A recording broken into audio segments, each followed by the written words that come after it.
বিসমিল্লাহির রহমানির রহিম। আজকে একটি ছাদ ঢালাই করা শুরু হচ্ছে।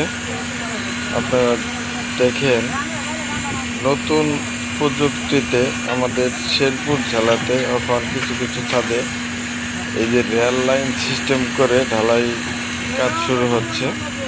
তাতে অনেক লোক কম লাগে, লেবার বর্তমান অবস্থায় অনেক সংকট থাকার কারণে এই রেল লাইন সিস্টেম কেয়ারিং দিয়ে মাল ওঠানোর পরে যদি রেল লাইন দিয়ে ছাদে দেওয়া যায়, লোক অনেকটা কম লাগে।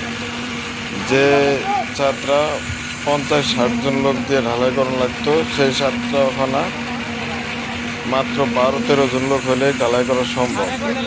নতুন প্রযুক্তিতে দিনের যুগের আপডেট,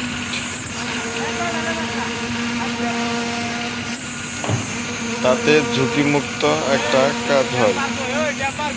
যেমন অনেক টাইমে আমাদের মিস্ত্রি ভাইয়েরা নরম জয়েন্টওয়ালা খুঁটি বাঁশ ব্যবহার করে থাকে। তার কারণে বিভিন্ন সময়ে এই মাথা থেকে মাল ঢালাইটা ফেলানোর কারণে দেখা যায় অনেক বাঁশ সরে যায়, কিন্তু এটা দিয়ে কোনো বাঁশ সরে না, যে সঠিক মতনই সঠিক জায়গায় বাসগুলা থাকে। রিল্যাক্সের ছাদটা ঢালাই হয়, খুব সুন্দর চমৎকার ঢালাই হয়। প্রিয় ভাই ও বন্ধুরা, যদি ভিডিওটি ভালো লাগে থাকে চ্যানেলটিকে সাবস্ক্রাইব করে দিবেন, পাশে থাকা বেল আইকনটি বাজিয়ে দিবেন। Hey there.